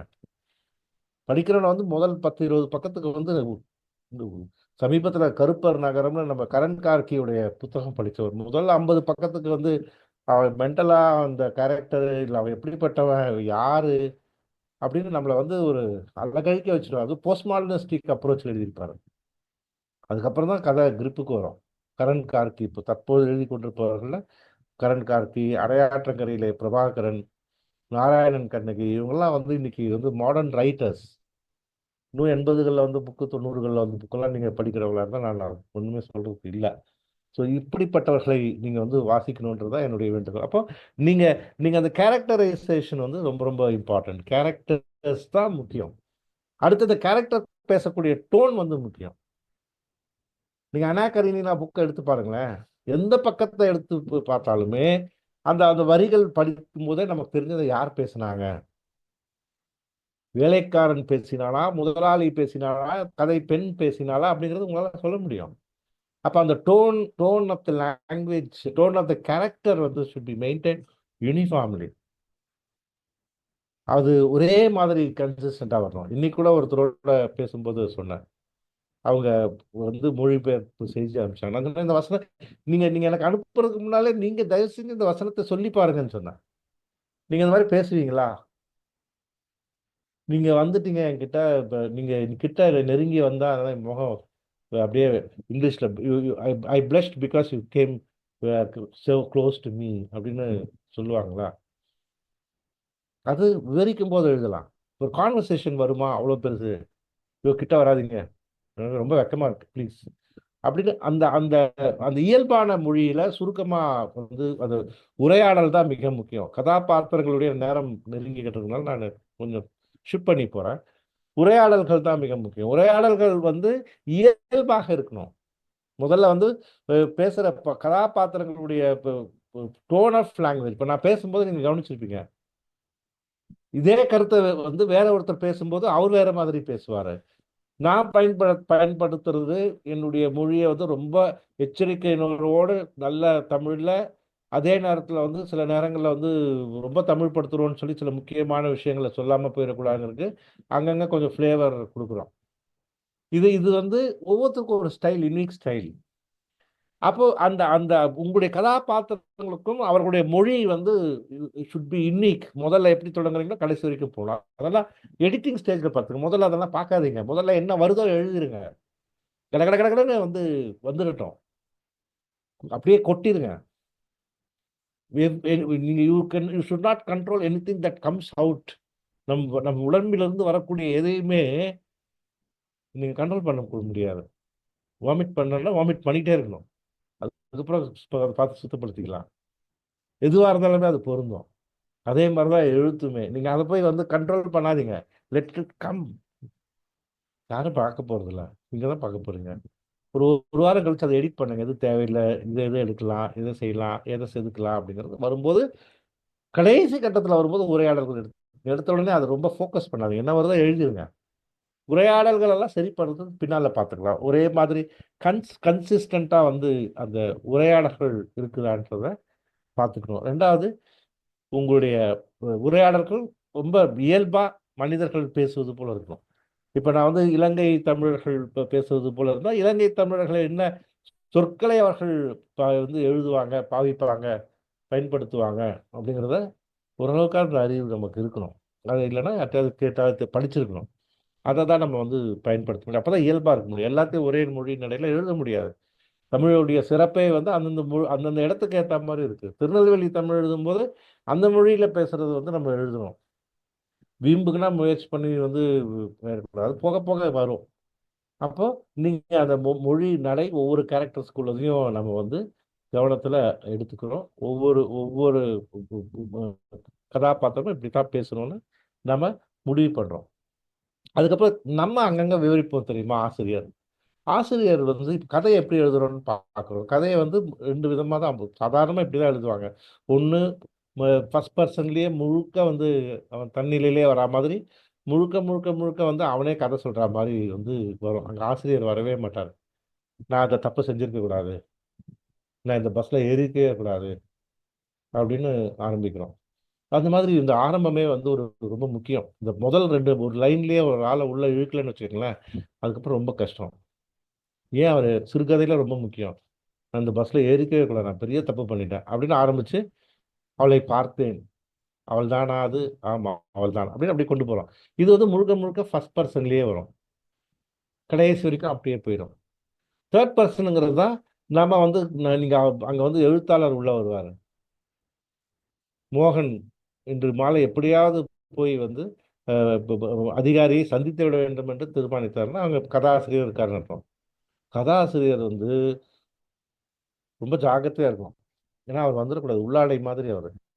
அவர் வந்து நடுவில் தான் இருக்கிறன்றதை காமிச்சிடக்கூடாது. கதாநாயகனை தாண்டிடுவார். சில பேர் எழுதும்போது அப்படித்தான் இருக்கும். என்ன பண்ணுவாங்கன்னா அவங்க கொண்டிருக்கிற கருத்துக்களை எல்லாம் அவர்களை அறியாமல் அங்கே விழ விழ விழ அந்த கதை வந்து அவங்களுடைய சுயபுராணம் மாதிரி ஆகிவிடும். அதனால அந்த அதை அதை வந்து ரொம்ப ரொம்ப இப்போ வந்து ஜாகிரதையாக பயன்படுத்த வேண்டும். தேவையில்லாத வார்த்தைகள். எனக்கு வந்து நாராயணன் ஒருத்தர் இருக்கிறார் நண்பர், தினத்தந்தியில் எடிட்டர். அவருக்கு வந்து ஒரு கட்டுரை கேட்டிருந்தார். நான் அனுப்பிச்ச போது அவர் சொன்னால் உங்களுக்கு ஸ்பெஷலாக ஒரு பேஜ் போட்டாலும் கட்டுரை போட முடியும்னாரு. 1500 வார்த்தைகள் எழுதுறீங்க, 500 வார்த்தைக்குள்ள வரணும் அப்படின்னு சொல்லி எடிட் பண்ணி அவர் போட்டாருங்க. ஆனால் நான் எழுதுனதுக்கும் அதுக்கும் எந்த விதமான மாற்றமும் எதுவுமே இல்லை. அதே செய்தியை தான் 1500 500 ஆக்கியிருக்காரு. அதுக்கப்புறம் அவர் வந்து சொல்லி கொடுத்தாரு. அவருடைய அறைக்கு போயிருந்த போது சொன்னார் எப்படி வந்து செய்யணும்னு. படிச்சு பாருங்க, எந்தெந்த வார்த்தை வேண்டாமோ அதை எடுத்து பாருங்க, எடுத்துடுங்க. எடுத்துட்டு அது அர்த்தம் மாறலையா அப்போ நல்லது தானே. அப்படியாக வந்து நீங்க வந்து எடிட்டிங் ஸ்டேஜ் வரும்போது நீங்க வந்து கதையை வந்து கொஞ்சம் கொஞ்சமா கொஞ்சம் கொஞ்சமா அதை வந்து எடிட் பண்ண கத்துக்கணும். எல்லாமே ப்ராசஸ். அப்பதான் நீங்க வந்து ஒரு கதையை வெளியில விட்டீங்கன்னா எல்லாருமே வந்து படிச்சுட்டு பேசுவாங்க.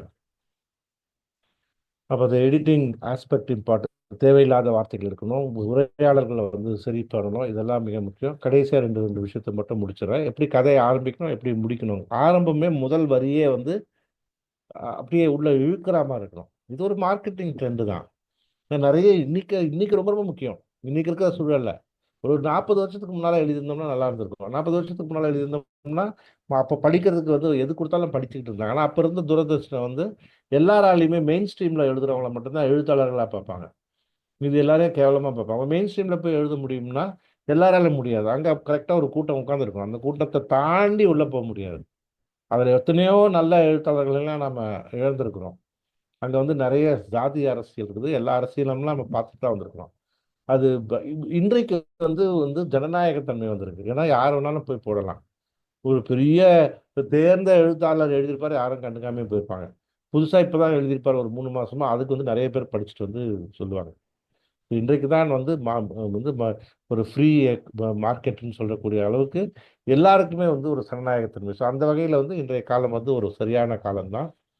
அப்போ அந்த அந்த அதில் வந்து அட்டென்ஷன் ரொம்ப முக்கியம். அந்த முதல் 2 வரிகளில் எப்படி உள்ளே இழுப்பது, அதை வந்து நீங்கள் ப்ராக்டிஸ் பண்ணால் தான் வரும். அதுக்கு இந்த நான் ஏற்கனவே சொன்ன இந்த 4 எழுத்தாளர்களை போய் பாருங்க. அப்புறம் தமிழ் எழுத்தாளர்கள் பேர் சொன்னேன்.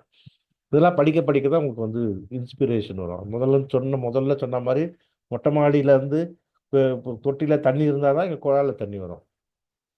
எனக்கு படிக்கிறதுக்கே நேரம் இல்லைன்னா நீங்கள் எழுதாதீங்க. அப்படி ஒன்றும் நாட்டுக்கு சேவை செய்யணும்னு அவசியமே இல்லை. அப்படி படிக்கிறதுக்கே நேரம் இல்லாதவங்க எழுதாவே வேண்டாம். ஏன்னா அது அது வந்து ரொம்ப ரொம்ப கெடுதி அது, இல்லையா? அப்போ நீங்க வந்து படிக்கணும்னு சொல்லும்போது என்ன படிக்கிறது அப்படின்னு நீங்க யோசிக்கும் போது இந்த மாதிரி புத்தகங்கள்லாம் வாசிக்கும் போது வரும். அதே மாதிரி இறுதி சிறுகதையினோட மிக முக்கியமான இலக்கணமே வந்து நிறைய கதாபாத்திரங்கள் இருக்கக்கூடாது.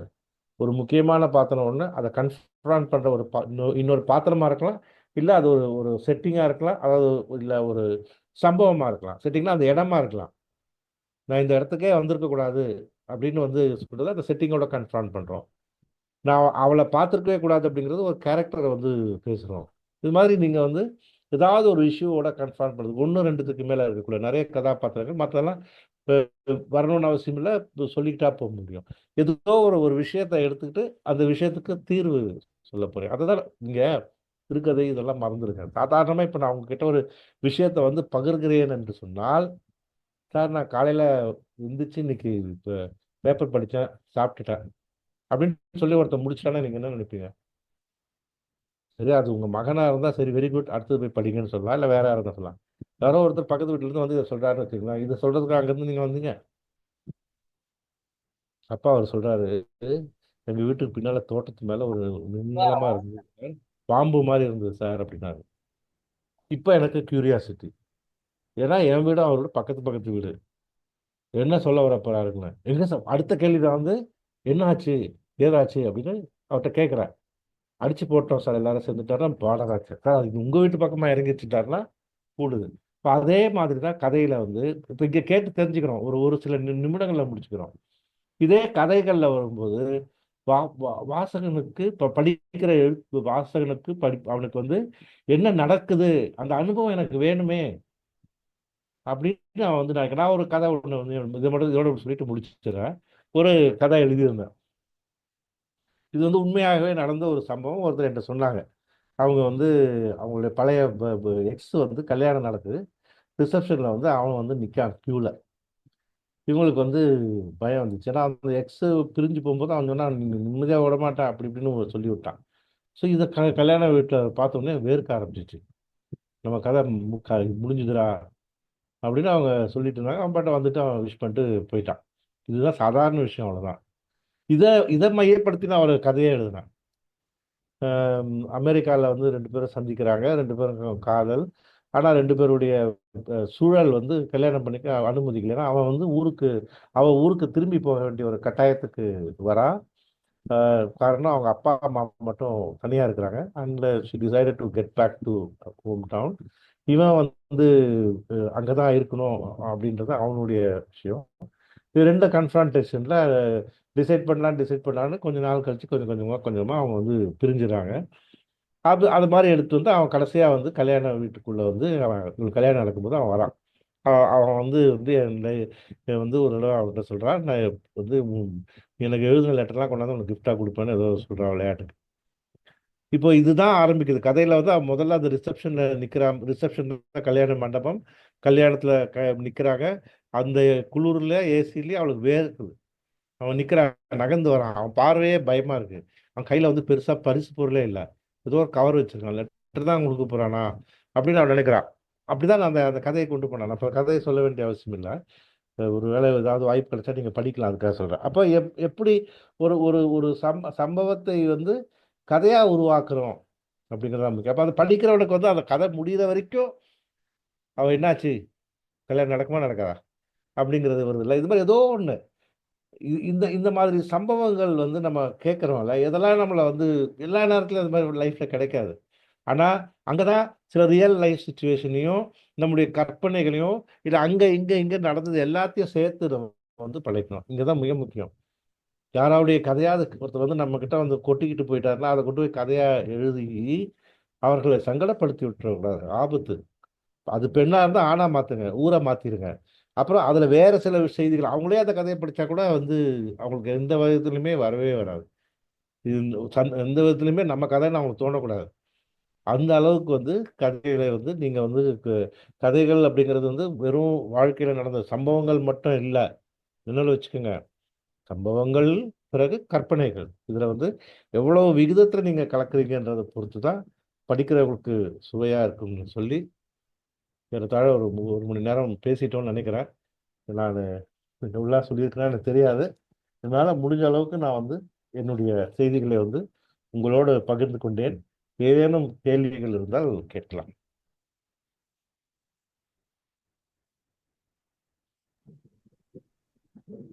ஐயா வணக்கம். என்னுடைய பேர் அறிவரசன். உங்களுடைய உரை மிக சிறப்பா இருந்தது. நான் தமிழ் ஆசிரியர். சிறுகதையின் தோற்றம் வளர்ச்சியும் அப்படின்ற பகுதியே இருக்குன்னா வந்து சிறுகதை எழுதக்கூடியவங்க இருந்தாங்கன்னா அது வாசிச்சா கொஞ்சம் நல்லா இருக்கும். தமிழ் இலக்கியத்துல நிறைய சிறுகதையினுடைய இலக்கணம், யாரை பத்தி படிக்கணும் அப்படின்றதெல்லாம் செய்தி இருக்கு. நான் சமீபத்துல ஒரு விஷ்ணுபுரம் சரவணனுடைய நானும் கதை ஆசிரியரே, அது மிகச்சிறந்த ஒரு கதை எழுதக்கூடியவர்களுக்கு அது மிகப்பெரிய பயனுள்ள நூலா இருக்கும். தமிழ் திசை வந்து வெளியிட்டு இருக்கு. அதே போல அவருடைய ஒரு சிறுகதையை நான் வந்து புத்தக கண்காட்சியில ஒரு ரூபாய் கொடுத்து வாங்கினேன். கயிறு அப்படின்ற ஒரு சிறுகதை. அது வந்து பள்ளி படிக்கக்கூடிய மாணவர்களுக்கு எப்படி கயிறு கட்டி ஜாதி வேறுபாடு தெரியுது அப்படின்னு நல்ல ஒரு சிறுகதை. அது போன்று படிக்கலாம். உங்களுடைய உரையும் நல்ல மிக சிறப்பா இருந்துச்சு. முக்கியமானது கதாபாத்திரம், சொல்லக்கூடிய விதம். அந்த சிறுகதையினுடைய தொடக்கம் அப்படின்றது குதிரை பந்தயம் போல இருக்கணும் அப்படின்வாங்க. அது மாதிரி சிறுகதையினுடைய கட்டமைப்பு அப்படின்னா தொடக்கம், வளர்ச்சி, உச்சம், வீழ்ச்சி, முடிவு. இந்த 5 கட்டுமானங்களை வச்சுக்கிட்டு ஒரு படைப்பை சிறுகதையை படைக்கலாம். அதனால ரொம்ப மிக சிறந்த உரை. உங்களுடைய 1 மணி நேர உரை ரொம்ப நன்றிங்க. இன்னொன்று வந்து நான் ஒரு 20 சிறுகதை வரைக்கும் எழுதியிருக்கேன். சில இதழ்கள்லாம் வந்திருக்கு. கொஞ்சம் எடிட்டர் யாராவது இருந்தா நீங்க புலனத்துல கொஞ்சம் போட்டா நல்லா இருக்கும். நீங்க நன்றி, நன்றி, இருக்காங்க நன்றி. இருக்காங்க. உங்களுக்கு தெரிஞ்சவங்க இருந்தாங்கன்னா கொஞ்சம் அனுப்புங்க. நன்றி.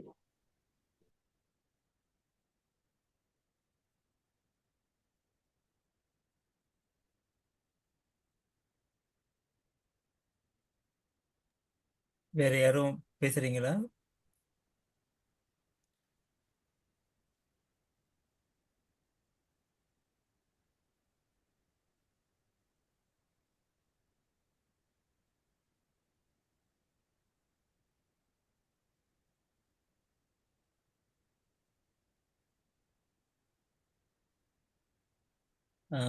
சாந்தா அவர்களே இருக்கீங்களாங்க? சொல்லுங்க தலைவரா. இது அப்படி வேற யாரும் கேள்வி இல்லைன்னா ஒரு நன்றி சொல்லிட்டு நிறைய செய்யலாம். சரிங்க தலைவரா. இந்த வாய்ப்பை பயன்படுத்திக்கங்கன்னு எதிர்பார்க்குறேன். எல்லாருக்கும் பயனளிக்கிற மாதிரி கேள்வி இருந்தால் கேளுங்க, சார் விளக்கம் சொல்லுவார். எல்லாரும் அவங்க அன்மியூட் பண்ணி கேட்கலாமா, இல்லை அந்த ஃபெசிலிட்டி கட் பண்ணிட்டீங்களா? இல்லை, அன்மியூட் பண்ணிக்கலாம். நீங்களே சொந்தமாக அன்மியூட் பண்ணிக்கலாம். நான் பண்ண முடியுது, ஏன்னா நீங்க நானும் இதில் இருக்கிறதுனால. சரி சரி, இப்போ யாராவது கேட்கணும்னு நினைச்சிட்டு ஒருவேளை. ஹலோ வணக்கம். ஹலோ வணக்கம். வணக்கம் வணக்கம் சார். ஐயா வணக்கம். நான் கணேஷ் ராம் பேசுறேன். என்னுடைய ஒரு ஐயா கிட்ட ஒரு சின்ன ஒரு கேள்வி என்ன அப்படின்னா, சிறுகதையில முடிவுகள் வந்து ஏன்னா 2 விதமான கருத்துக்களை நம்ம பார்க்கிறோம். ஒன்று, அந்த முடிவுகளை வாசகர்களின் முடிவுக்கே விட்டு விடுவது அப்படின்றது ஒரு போக்கு இருக்கு. இன்னொன்று, முடிவு வந்து சுபமான முடிவோ அல்லது சோகமான முடிவோ அந்த முடிவை வந்து நாமே வந்து அந்த சிறுகதைக்கு கொடுப்பது. ஆக இந்த 2 வகைகள்ல எது வந்து சிறந்தது அல்லது 2மே வந்து ஏற்றுக்கொள்ளக்கூடியதா அப்படின்ற ஒரு விளக்கம் வேணுங்க ஐயா. நன்றி. நன்றி, நல்ல கேள்வி கணேஷ் ராம். இது இது உண்மையாகவே கவனிக்கப்பட வேண்டிய ஒரு கேள்வி. இது பழைய காலத்துல தான் அந்த மாதிரி வந்து ஒரு கிட்டத்தட்ட முடிவு சுபம் மாறல் அப்படின்லாம். நீங்க மக்களுக்கு அதாவது இந்த நான் இப்ப சொன்ன அந்த நிகழ்ச்சிக்கு தொடக்கத்துக்கு முன்னால ஒரு கதை படிச்சுட்டு இருந்த போது, அந்த சிறுவன் ஏன் அப்படிலாம் நினைக்கிறான், அந்த ஊரே ஊரே மூழ்கி தண்ணி வரணும் 9வது மாடி வரைக்கும் அப்படின்னு அவன் யோசிக்கிறதுக்கு காரணம், ஊரை அழிக்கணும் இல்லை எல்லாரும் செத்து போகணுங்கிற எண்ணம் இல்லை. அவனுக்கு அந்த தினம் அந்த ஜன்னல் வழியா ஒரே காட்சியை பார்த்து பார்த்து பார்த்து அவனுக்கு சலிப்பு வருது. ஏதாவது புதுசா நடக்கக்கூடாதா அப்படின்னு யோசிக்கிறான். அதே மாதிரிதான் மனிதர்களுக்கு வந்து ஏதாவது ஒரு விஷயம் புதுசா படிக்கும்போது அவனுக்கு வந்து அவனுடைய டோபமைன் வந்து டிஸ்சார்ஜ் ஆகுது பிரெயின்ல. அது வந்து ஒரு உற்சாகத்தை கொடுக்குது. பட் என்ன ஆகுதுன்னா, அது தொடர்ந்து அதையே பார்த்துக்கிட்டு இருக்கும்போது செய்யும்போது கொஞ்ச நேரத்துல டோபமைன் டிஸ்சார்ஜ் நின்றுடும், நியூட் பேலன்ஸ் பண்ணும்போது. அதுக்கப்புறம் அது ஒரு எக்ஸைட்மெண்ட்டே இருக்காது. அந்த எக்ஸைட்மெண்ட் வந்து அப்போ அடுத்த லெவலுக்கு தானாகவே எதிர்பார்க்குறான். அப்படி இப்போ வரும்போது பார்த்தீங்கன்னா, இன்றைக்கு வந்து மாடர்னிஸ்ட் ரைட்டர்ஸ் வரும்போது இப்படித்தான் விட்டுறாங்க. இந்த படங்கள் கூட பார்த்தீங்கன்னா, இப்போ ஓவியங்கள் கூட நீங்கள் ஒரு அப்ட்ராக்டாக வந்து விட்டுறாங்க, பார்க்குறவங்களுடைய பார்வையில் இருக்கிறதுனால. இன்னைக்கு ட்ரெண்ட் எழுதுறது வந்து நீங்கள் வந்து அப்படியே விட்டுறணும். இப்போ சில சமீபத்தில் நான் பார்த்த 2-3 படங்கள் பார்த்தீங்கன்னா, லாஸ்ட் ஷாட் வந்து ஒரு படத்தில் சுடுறா மாதிரி சத்தம் கேட்கும். நீயும் 2 பேரில் யார் வேணா சொல்லலாம், ஏன்னு சொல்லலாம், பின்னு சொல்லலாம். ஏ பியை சுட்டு பி செத்தாரா, பி சுட்டு ஏ செத்தாரான்னு தெரியாது, டார்க் ஆயிரும். So that means it is left to the viewers to perceive. இப்போ இன்னைக்கு இருக்கிற காலத்தில் வந்து நீங்கள் சொன்ன இந்த 2வது மெத்தட் தான் கரெக்டாக. எங்கேயுமே நீங்கள் வந்து விளக்கமாக சொல்லணும்னு இல்லை. அதை வந்து பார்வையாளர்களுக்கு நீ engage, that is what is called as engagement. அவனை வந்து அதில் வந்து பற்றுதல் கொள்ள வைக்கணும்னா அவனை சிந்திக்க வச்சுக்கிட்டே இருக்கணும். சில நேரங்கள் ஒரு கதை முடிச்சுட்டு திரும்ப வாசிக்கிற மாதிரி ஆயிரும். அப்போ கவனம் இல்லைன்னா நீங்கள் எங்கேயோ ஒரு வரியை விட்டுட்டீங்கன்னு அர்த்தம். நான் அந்த மாதிரி இப்போ சில கதைகள் கூட அட்டம் பண்ணியிருக்கிறோம். ஸோ நீங்கள் இப்போ வந்து இன்னைக்கு வந்து ட்ரெண்ட் வந்து அதுதான் இன்னைக்கு இருக்குது. இப்போ அதை தாண்டி அடுத்த ட்ரெண்ட் இப்போ எப்படி போயிட்டு இருக்குன்னா, சினிமாவே வந்து நீங்கள் வந்து எந்த காட்சி வேணும்னா முடிக்கும்போது அவங்க 2 பேரும் இப்போ கல்யாணம் பண்ணிக்கலாம், இல்லை 2 பேரும் மலையிலேருந்து குதிக்கிற மாதிரி இருந்தால் நீங்கள் பார்க்கலாம். என் பக்கத்து சீட்டில் உட்காந்துக்கிட்டு உங்களுக்கு வந்து அவர் செத்து போயிடுவாங்க 2 பேரும் மலையில குதிச்சு.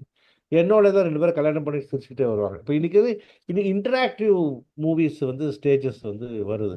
நாங்கள் அதை இப்போ ஒரு செயற்கை நுண்ணறிவு கொடுத்து ஒரு 2-3 மாசமா ஒரு ஆய்வு செஞ்சுக்கிட்டு இருக்கிறோம். அதை பற்றி பேசிட்டு இருந்தபோது நேற்று இதை பற்றி வரும்போது நான் சொன்ன பருத்தி வீரன் ஒரு அருமையான படம், அமீருடைய டிரெக்ஷனில் வந்து one of the best movies. ஆனால் எனக்கு என்னவோ அந்த இறுதி காட்சி வந்து இன்னைக்கு கூட எனக்கு அது அதில் வந்து பிடிக்கவே இல்லை. என்ன ஆச்சு, அவங்க வந்து இப்ப ஒரு 5 பேர் சேர்ந்து அவளோட பாலியல் வன்புணர்வு செஞ்சுட்டாங்க, அவ்வளவுதான். அவன் ஏன் அதுக்காக சாகணும், செய்யணும்? ஏன் 2 பேரும் வந்து வாழ்ந்துருக்க கூடாது? அது ஒரு ஒரு ஒரு இன்சிடென்ட், அவ்வளவுதான். அதனால என் மேல நீங்க வந்து துப்பிட்டீங்கன்றதுக்காக நான் என் உடலை எரிச்சுக்கணும்னு அவசியமே இல்லைல்ல. அந்த மாதிரி எடுத்துக்கலாமோ அப்படிங்கிறது எனக்கு தோணுச்சு. ஆனா அன்னைக்கு சூழ்நிலையில எடுத்துக்கலாம், இல்லை அந்த டைரக்டர் அப்படி விரும்பியிருக்கலாம். ஆனா இன்னைக்கு இனிமே வரப்போற இன்டராக்டிவ் மூவிஸ்ல எனக்கு வந்து சாய்ஸ் வரும். கடைசி 4-5 காட்சிகளுக்கு முன்னால இதை எதை விரும்புறீங்க, இது எப்படி போகணும்னு நினைக்கிறீங்க அப்படின்னா, அதை நான் டச் பண்ணேன்னா எனக்கு அதுக்கு ஏற்ற மாதிரி அந்த முடிவு போய் அவ வந்து உயிரோட இருக்கிற மாதிரியும், அவளை வந்து வா இதுல என்ன இருக்கு, இது ஒரு சாதாரண விஷயம்தான். ஜெயகாந்தனுடைய இதுல வந்து வரும் பார்த்தீங்களா, சில நேரங்களில் சில மணி நேரம் சும்மா ஒரு சொம்பு தண்ணி தெளிச்சிட்டு போகலாம் அப்படின்ற மாதிரி அதுக்குள்ள வர கதையில வரும், படத்துல வராது. அதுக்குள்ள வர அந்த அக்னி பிரவேசத்துல வரும். அந்த மாதிரி வந்து ஒரு முடிவு கொண்டு போகலாம். அப்ப இப்ப ட்ரெண்ட் வந்து மாறிட்டே இருக்கு. அப்போ அப்போ இன்னைக்கு வந்து இப்ப வந்து இப்படி இது முடிச்சு நல்லது சுபம் அப்படின்லாம் எல்லாரும் வந்து ஸ்க்ரீன்ல வந்து சிரிக்கிற மாதிரி கதைகள் படிக்கிறவங்களும் இல்லை, அந்த காலமும் மாறிடுச்சு அப்படிங்கிறதா. அவரு ஓகே, ரொம்ப நன்றிங்க ஐயா. ராஜேஷ் சார் ஏதோ பேச கை தூக்கியிருக்கீங்க சார். ஆஹ் வணக்கம் ஐயா. வணக்கம் திரு ஒளிவரன் அவர்களே. ரொம்ப இயல்பா சிறுகதையோட வரி வட்டத்தை ரொம்ப அழகா விவரிச்சிருக்கீங்க. முதல்ல அதுக்கு ரொம்ப நன்றி. ரொம்ப இயல்பா சொன்னீங்க. என்னுடைய கேள்வி என்னன்னா, இன்றைக்கு சிறுகதைகள் வந்து பலவேறு தரப்பட்ட தளங்கள்ல இயங்குது. அப்ப இன்னைக்கு ஒரு சிறுகதை எழுதும் பொழுது அதுக்கு கலை அமைதி அப்படிங்கிற ஒரு அம்சம் வந்து ஊட்டப்படுகிறது. ஒரு கதையை நம்ம தொடங்கும் பொழுது அதுக்கு கிளைமேக்ஸ் உச்சகட்டம் போய் அதன் பிறகு வந்து அது ஒரு டேர்னிங் டவுன் பாயிண்டா வரும். அது வந்து சராசரி எழுதப்பட்ட ஒரு ஜனரஞ்சக கதையோட அம்சமா இருந்தது. இன்றைக்கு நவீனத்துவம் பின் நவீனத்துவம் அப்படிங்கிற ஒரு ஒரு ஒரு ஒரு பிம்பத்துல வந்து சிறுகதைகள் மாட்டிக்கொள்ளும் பொழுது இந்த கலை அமைதின்னு ஒண்ணு வருது. சோ இங்க என்ன ஒரு பிரச்சனைனா, இந்த கலை அமைதியை வந்து, அதாவது ஒரு கதையை வந்து ரொம்ப என்ன சொல்லுவாங்க, ரொம்ப கொண்டாட்டமா சொல்லாம, ரொம்ப கொந்தளிப்பா சொல்லாம, அத கலை அமைதியா சொல்லணும்னு சொல்றாங்க. அந்த கலை அமைதிங்கிறது எந்த அளவுக்கு ஒரு சிறுகதையில் இருக்கணும் அப்படின்னு நீங்க கொஞ்சம் சொன்னா எங்களுக்கு கொஞ்சம் புண்ணியமா இருக்குமியா. ரொம்ப நன்றி. ரொம்ப அருமை. இப்போ இந்த கதை வந்து 2 விதமா எழுதலாம். ஒண்ணு வந்து எக்ஸ்டர்னல், புற விஷயங்கள், நிறைய சம்பவங்கள் வந்து நடைபெறுவது. நான் இங்கிருந்து கோயம்புத்தூர் போகிறேன் அப்படின்னு சொன்னா, கோயம்புத்தூர் போறக்கூடிய வந்து கார்ல போறேன் அப்படின்னு சொன்னா, என்னுடைய பயணத்துல ஏற்பட்ட பிரச்சனைகள், அது இதுன்னு சம்பவங்கள், அது அப்படின்னு போறது வந்து புறச்சூழல்கள் பொறுத்து ஒன்று இருக்கு. இதே கோயம்புத்தூருக்கு நான் வந்து ஒரு ரயில்ல ஒரு ஓரமா ஜன்னல்ல உட்காந்துக்கிட்டு சாஞ்சிக்கிட்டு நான் வந்து யோசிக்கிறேன். நம்ம வந்து எப்படி போனோம், இப்போ இன்னைக்கு போறோம் போது என்னுடைய அகச்சூழலை பத்தி சிந்திக்க ஆரம்பிக்கிறேன். இந்த வெளிப்பாடை முதல்ல நம்ம புரிஞ்சுக்கணும்.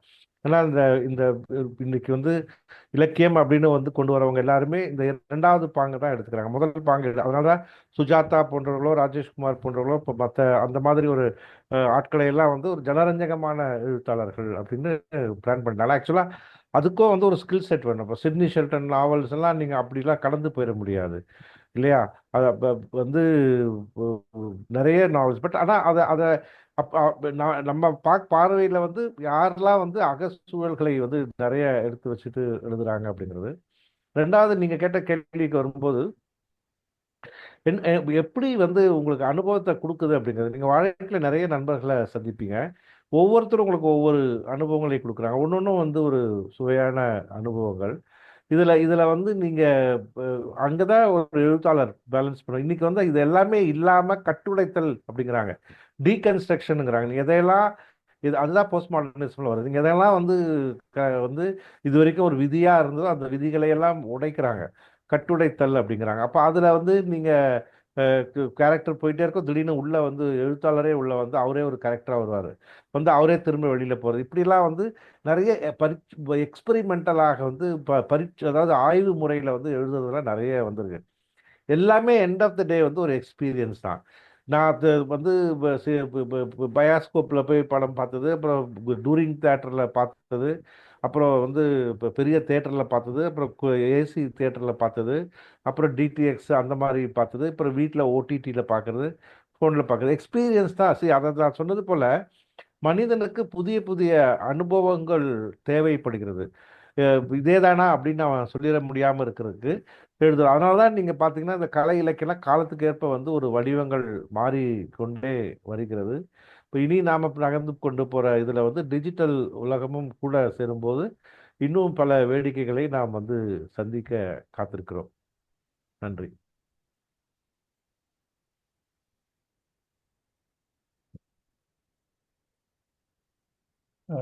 குமரேசன், நீங்க அன்மியூட் பண்ணிட்டு நீங்க பேசலாம் சார்.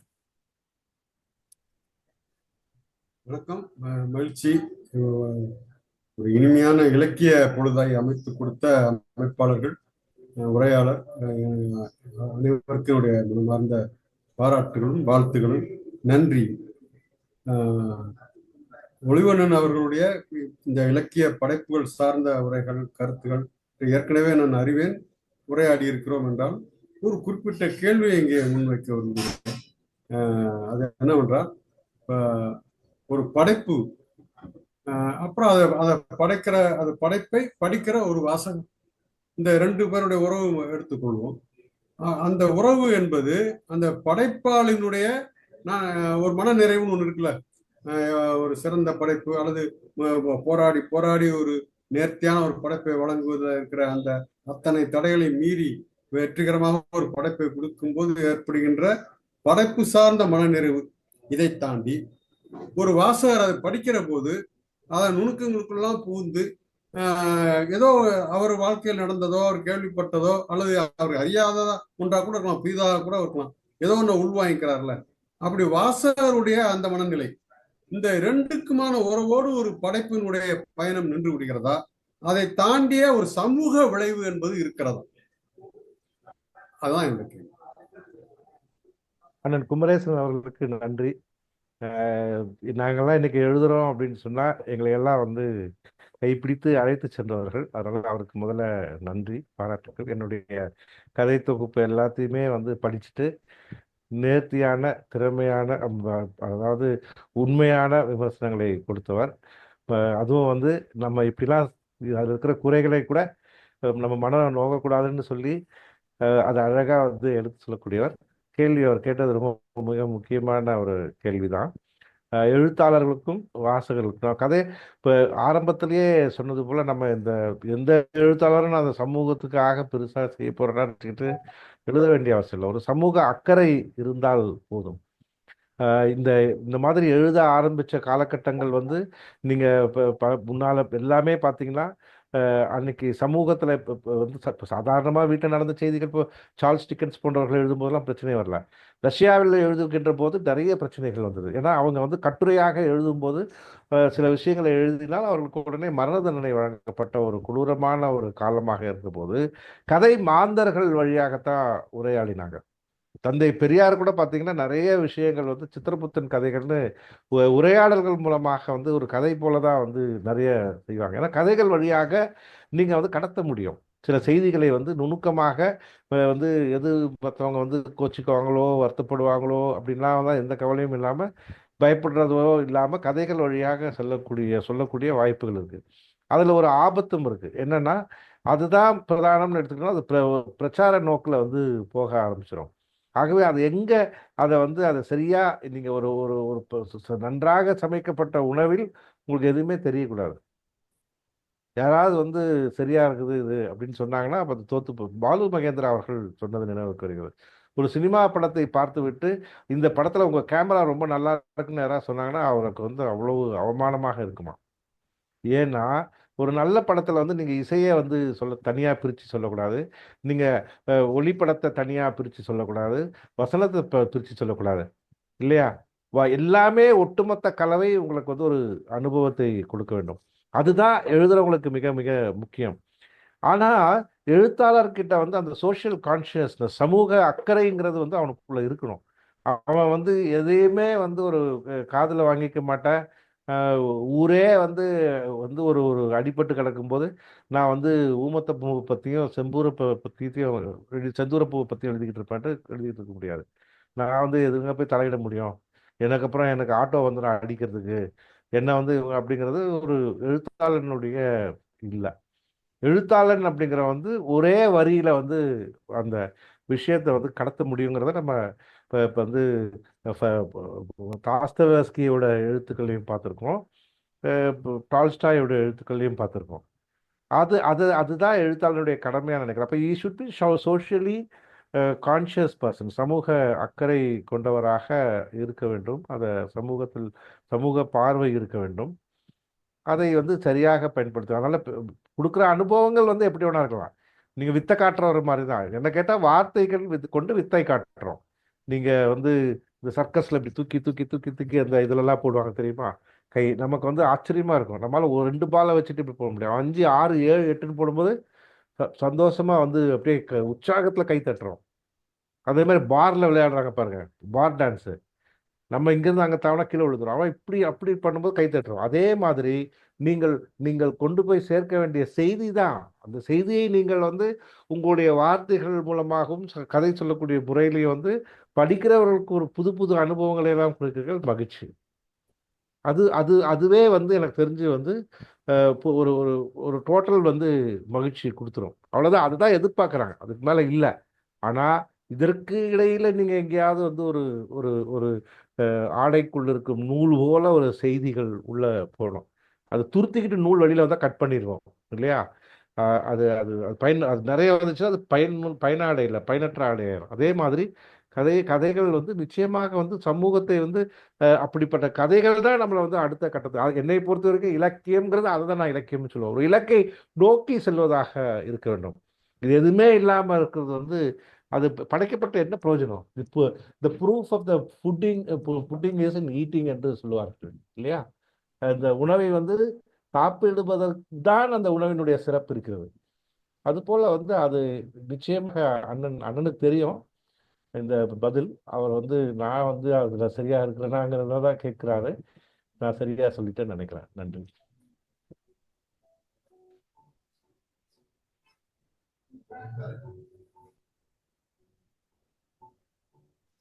வேறு யாரும் எதுவும்